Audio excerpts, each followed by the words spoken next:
alaikum wa rahmatullahi wa barakatuh. I pray that you're all doing well, inshallah, and as we go into the holiday, it's an opportunity for us to do gratitude and shukr to Allah subhanahu wa ta'ala and to connect our prayer to Him.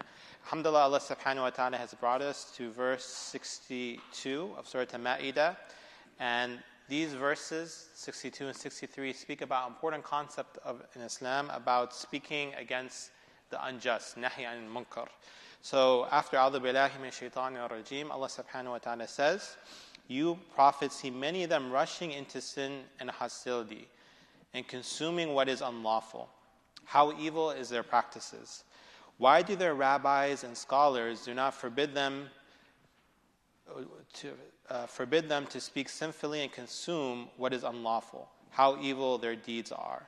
So Allah subhanahu wa ta'ala here in these beautiful verses begins by saying, وَتَرَى كَثِيرًا مِّنْهُمْ. So here the ulama, the mufassirin, they emphasize this idea of seeing. So many of us, we live our lives, we read books, we listen to lectures, but there's this idea that you see on the news and social media certain actions. And this is something you find in the Quran. أَلَمْ تَرَى كَيْفَ فَعَلَ رَبُّكَ بِأَصْحَابِ الْفِيلِ. Did you not see? Did you not hear? Did you not know? So here Allah subhanahu wa ta'ala is speaking to something all of us have seen.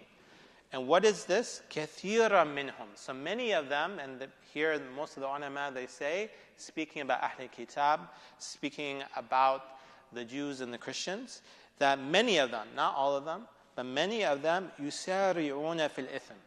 Many of them are striving towards what's of sin.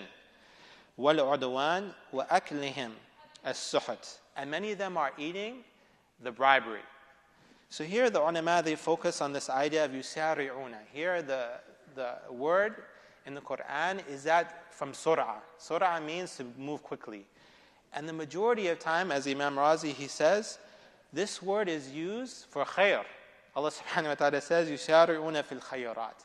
That they are striving and they're working to compete with one another in the good. But here we see the opposite. And this is one of the few times in the Quran where the opposite is used. يُسَارِعُونَ فِي الْإِثْمِ وَالْعُدْوَانِ. So they're striving for this idea of committing sin and enmity, and they're eating the money. And this is a beautiful phrase that it's not just they're consuming the money, but they are literally eating it. They are taking the benefits of it where it should go to the orphans, to the masakin, the poor, the fuqara, the ones who are in need. لَبِئْسَ مَا كَانُوا يَصْنَعُونَ لَبِئْسَ مَا كَانُوا يَعْمَلُونَ. And we'll see how this is different from the next verse. Why Allah subhanahu wa ta'ala used a different verb. يَعْمَلُونَ in this verse, and then the next verse is يَصْنَعُونَ. So Allah subhanahu wa ta'ala in the first verse is لَبِئْسَ مَا كَانُوا يَعْمَلُونَ. That this is an evil thing that these people are doing. And this is from amal al-salihat, and the actions of doing good or bad deeds. Now, the next verse is very powerful. Some of the ulama, Ibn Abbas and Dahaq, they say this verse scared them the most in the entire Quran. It says here in the second one, لَوْلَا يَنْهَاهُمُ الرَّبَّانِيُّونَ وَالْأَحْبَارُ عَنْ قَوْلِهِمْ الْإِثْمَ وَالْأَكْلِهِمُ السُّحْتِ لَبَئْسَ مَا كَانُوا يَصْنَعُونَ.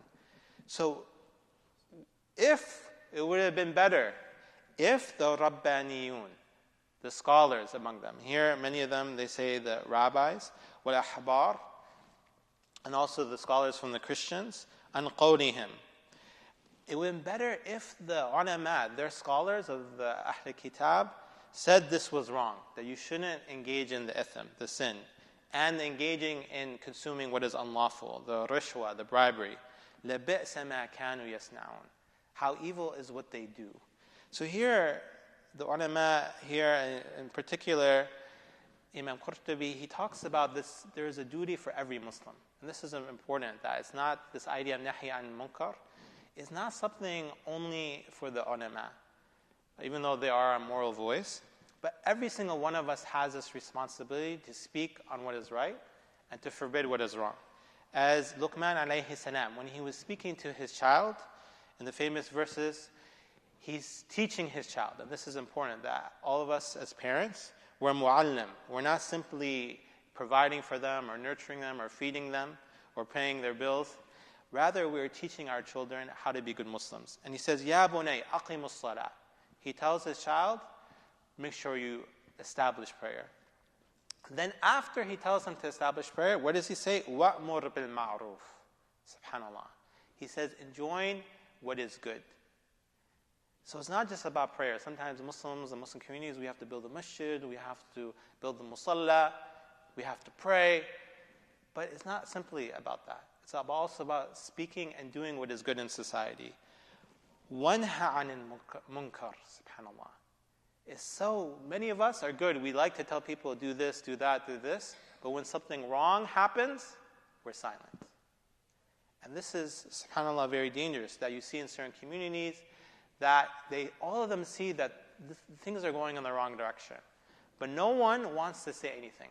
So part of our deen is that if we see something that's wrong, one of us should, in a polite way, say, I feel uncomfortable about this. I have a concern about what's going on. And then if someone, at least one person, speaks up, then others feel empowered to also say things. وَاصْبِرْ عَلَى مَا أَصَابَكَ. And be patient on what trials come upon you.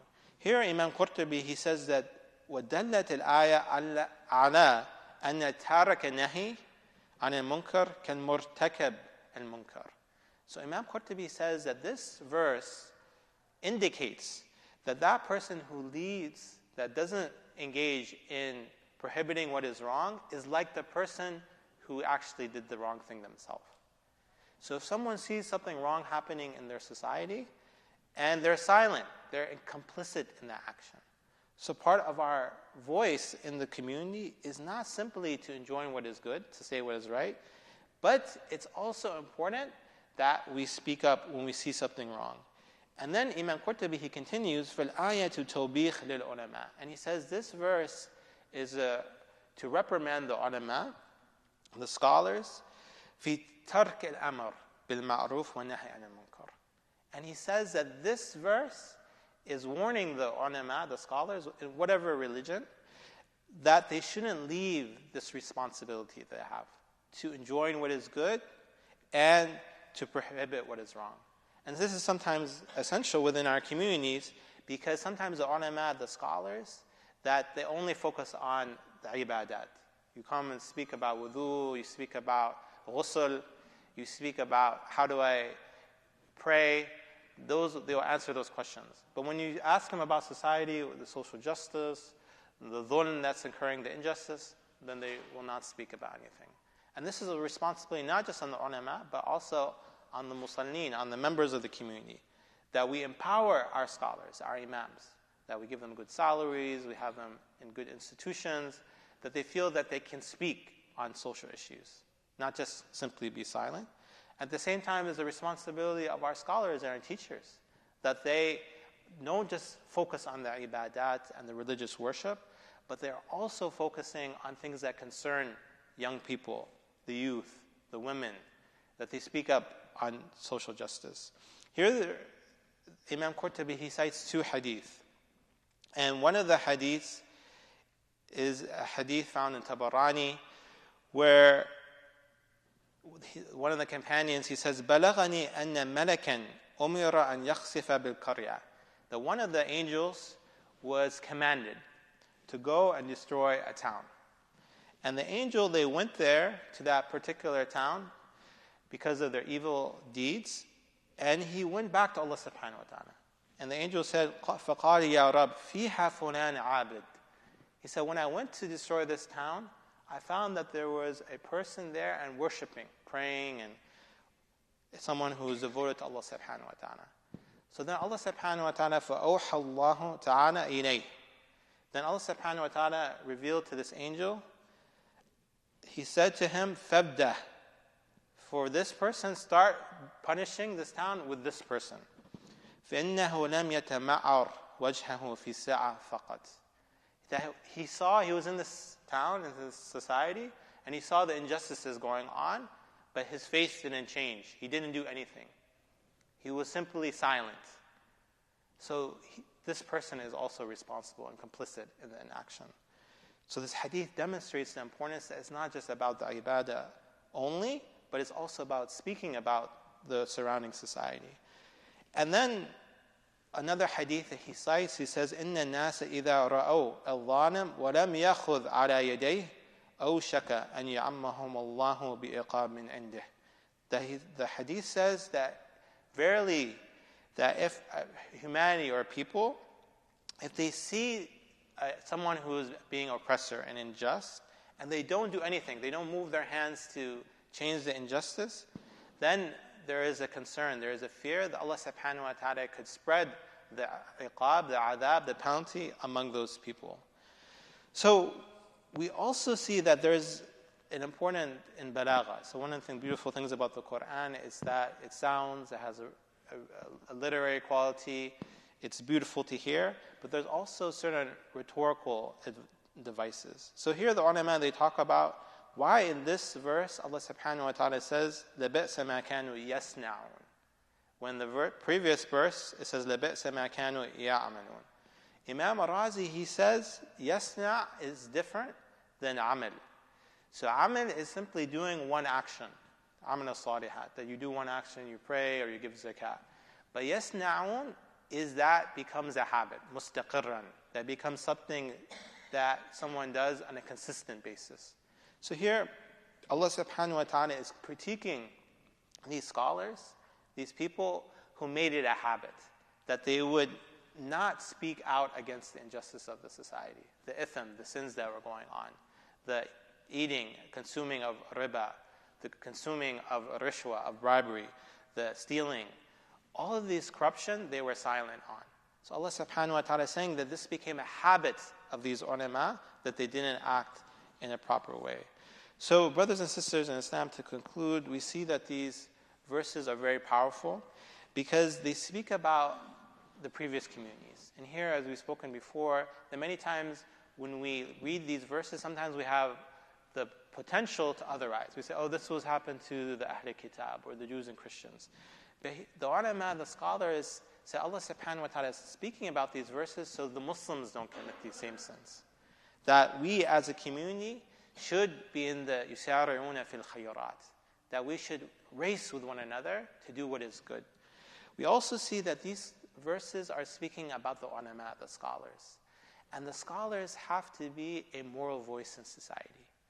That we have to empower our scholars, not just to lead our prayer, not just to teach classes on the rituals, the 5 pillars, but also they have this responsibility of speaking what is good, telling us this is what we should do in our society, and also speaking about what is wrong. And many times the scholars, they feel hesitant to do this because they don't feel they have the support.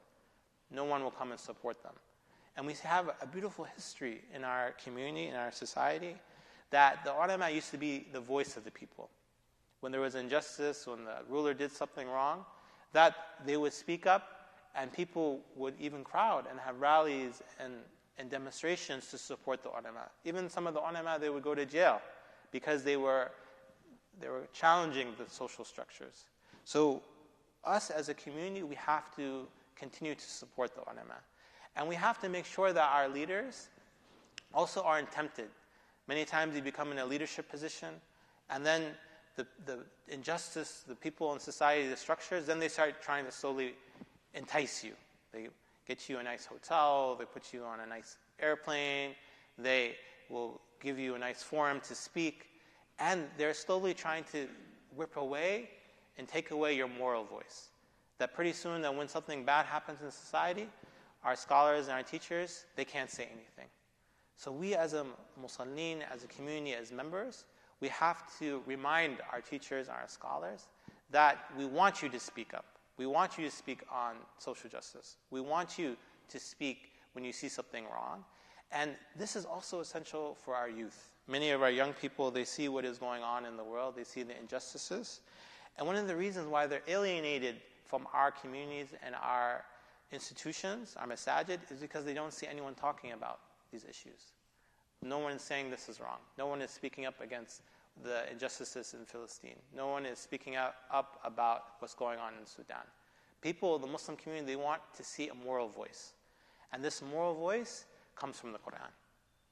That as a community, we do the salah. Inna salata tanha anil fahsha'i wal munkar. That the salah, if you do it correctly, it will create this moral voice within our heart and then on our tongue, that we're able to speak on what is right and then prohibit what is wrong. We ask Allah subhanahu wa ta'ala to give us the ability to do nahi an al-munkar. وَالْعَصْرِ إِنَّ الْإِنسَانَ لَفِي خُسْرٍ إِلَّا الَّذِينَ آمَنُوا وَعَمِلُوا الصَّالِحَاتِ وَتَوَاصَوْا بِالْحَقِّ وَتَوَاصَوْا بِالصَّبْرِ. Assalamu alaikum.